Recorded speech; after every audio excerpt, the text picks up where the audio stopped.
Hello everyone and welcome to Supporting Your Child Through Year 11. This of course is normally a presentation where you all come along, but tonight it is going to be an online presentation with all of the information you need to ensure that your child is successful through Year 11, gets a great set of results and has a successful future.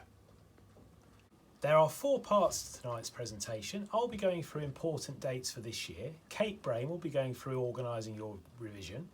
Lisa Float will be talking about the resources that you will have for revision at home, and then Mr Writer will finish with next steps and how to plan for after Longfield. So these are the important dates for this year. All students in Year 11s do mock exams in October, January and March, and the October exams happen after half term. At the moment, all students in Year 11 are having their careers interviews, and then on the 8th of October we've got our first ever online parents' evening with video calls between parents and teachers. It's important that all college applications are done by Christmas. We then have a number of BTEC exams between November and January, and we also have the English mock preparation day. This is really important because we have a chief examiner coming to school to work through students to help them with their English mock. We then have the food practical exams at the end of January, and then we have our Easter school and half-term school as we usually do. We're expecting the exams to be between May and July, and in July we have our Leavers Assembly and our prom. Please be aware we haven't had the dates yet for any of the final 3 bits because we're just waiting to see what happens with the pandemic. Hello, my name's Kate Brain and I'm one of the assistant principals at Longfield. I'm going to talk to you about making sure students are organised in terms of their revision. For students, it's vital that they get into a good routine of revision and they make sure that they revise in ways that work for them. As a parent, it would be helpful to sit down and agree a timetable with them.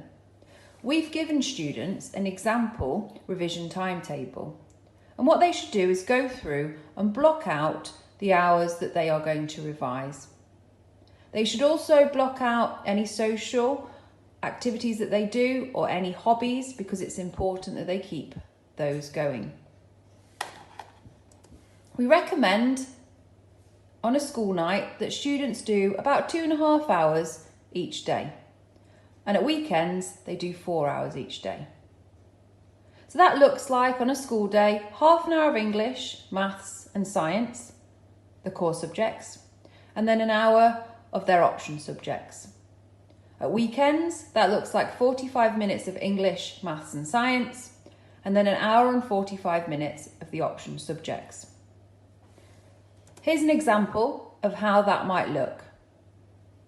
As you can see, the student studies the core subjects, French, geography and computing.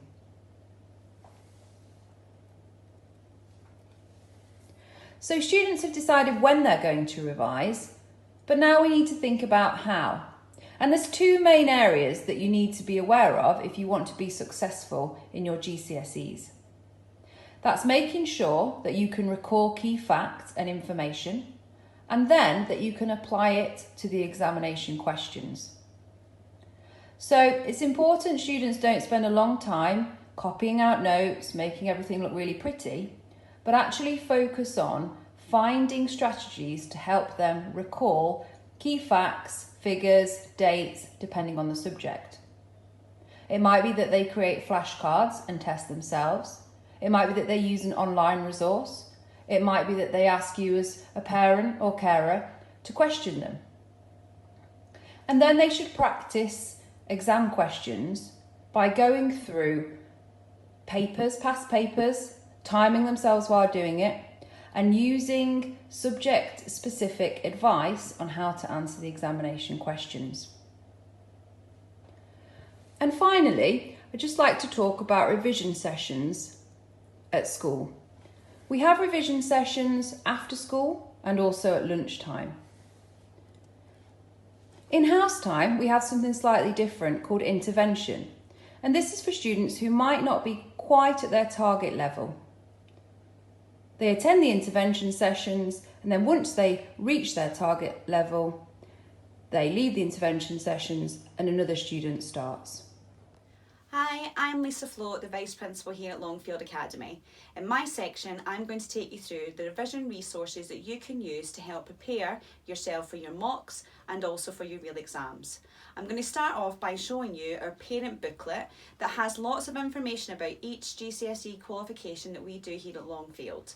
In the booklet, you'll have information on what the exams are taking, coursework deadlines, focus on areas for revision, so key areas that you need to focus on. You'll also have revision resources that you can use, what you as parents can do at home to help support your child in preparing for the examination, and also contact details of staff so that you can actually be in contact with their teachers if you get any questions about the qualification. And the same goes for yourself as students. So each of your subjects will also prepare for you a revision pack which has materials in it that will help you to revise for your mock exams as well as your real exams. Just like the one you were given in this week's assembly for English, all of your subjects will also do that for you. In addition, there's also online resources that you can use. So the online resources that you can use from home vary. So for example, for English, you can use Google Classroom, which has got access to past papers and revision material. Whereas for subjects like maths, you've got Hegarty, science, you've got Educake. But as you can see, there's a whole variety of online resources you can access. Speak to your teacher to find out which one is the best for you to use. So after you've done your mocks for each subject, you will be given a QLA, which is question level analysis. That will break down for you what areas of your mock you did well on, but also the areas that you need a little bit more focus in terms of your revision. The example I've got here is for maths.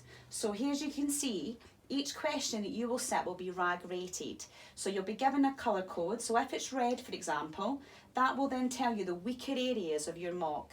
From that, you've then got, in this case it's maths, you've actually got a task that you have to complete on Hegarty. So that will actually specifically help you on those areas that you're weaker at. Hello everybody, Mr. Writer here. I'm now going to talk to you about the next steps Year 11 should be taking in order to think about life after Longfield. First thing that you need to know is that all students need to remain in some form of training or education until the age of 19. So planning has already started this week at Longfield. Year 11s have started their careers interviews and they will all be receiving a post-16 action plan which they will have access to and which I will have a copy in school if you would like to see that. But the main thing you need to know, research and planning for life after Longfield should already be in full swing. When students leave Longfield, they have a range of options that they can pursue. Some students will go on to do pure A-levels. Some students will decide to do A-levels and BTECs or vocational courses, or other students will decide to do purely vocational courses such as hair and beauty, construction, engineering as well. Some students might decide to pursue an apprenticeship, and I'll give you some information about apprenticeships in a second. The first thing you need to think about when students think about applying for colleges or university, they need to think about their dream job and what their aspiration is. Then they need to work their way backwards and look at what qualifications or what experience they would need in order to be successful in their chosen career. For example, one of my Year 11 students wants to study law at Birmingham University, and he's found out to get onto that course he would need 3 grades at A-levels, and also he would need a grade 6 at GCSE maths, so he can start planning appropriately. We want our students to have their applications done by Christmas. Probably that's the latest deadline, and they don't need to have to apply to just one college. They can actually apply to as many colleges as they want to, and then they can decide which option to take on once their results are published. Okay, here are some of the dates published by local colleges in Leicester and Leicestershire, talking about their virtual open days that they've planned. This information will be updated and will be shared with Year 11s, and it will be published in our Year 11 area, and they will also be shared on Longfield social media. Some students are interested in applying for an apprenticeship, and if they are interested in pursuing this, they need to log on to the website that's highlighted here, where they will need to set up an account and they can get access to all the information that they need to for that. The final bit from me, all students have access to something called Unifrog. Unifrog is a destinations platform. Students have a username and password for that, and they can log on to that. They can there compare different colleges, different careers and different courses. It's like a one-shop platform for them. If for any reason they've lost their username or password, they can contact Mrs. Duncan at the address given and we will get that sorted for them. And finally, this is our new careers library where students can come and get any information they want about any career they're interested in. Mrs. Duncan is based in here all the time so she can help them with that. The information that we've shown you this evening will be given to students in Friday's assembly and they'll be bringing that home on Friday night, so make sure you have a good look through all of the information they've got. Have a lovely evening.